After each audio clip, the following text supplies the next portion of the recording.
विद्यालय रोषेई घर निर्माण में घोटाला अभियोग 20 बस्ता बाली रे गोटे बस्ता सिमेंट दे काम यह अभियोग को नहीं जोरदार विरोध करिसेंती नयागढ़ जिला राजसुनाखलार सरपंच और समिति सभ्य।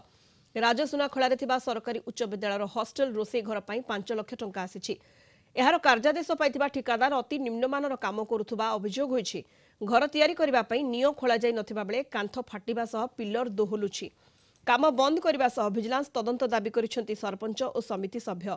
घटना नहीं अभियोग पाइबा परे उचित तदंत कराजिबो बोली प्रतिश्रुति दैछंती रणपुर बीडीओ सुधीर नायक।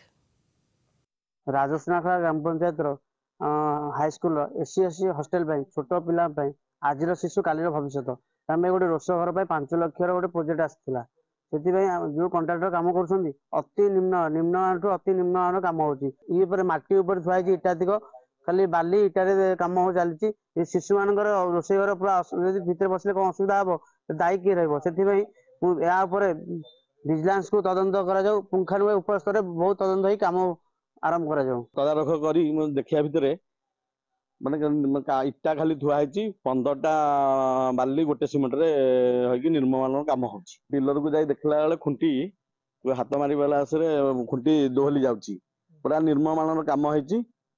एथरे पिला माने जो रोषेई कर रोषेई घर पर भुसुड़ी पड़िया माड़ी बस जो स्थानीय सरपंच को डाकी लोकेशन पब्लिक डाकी उपस्थापन कली आम तो एपर्यंत किसी सेमती अभियोग पाई ना बहुत जगह प्रति पंचायत रे डिफरेंट डेवलपमेंट काम चली जदि आप किसी खबर अच्छी आप कहते निम्न काम चली किसी आसी ग्रीवेंस आम देखू आम सोमती देखू से कौन है।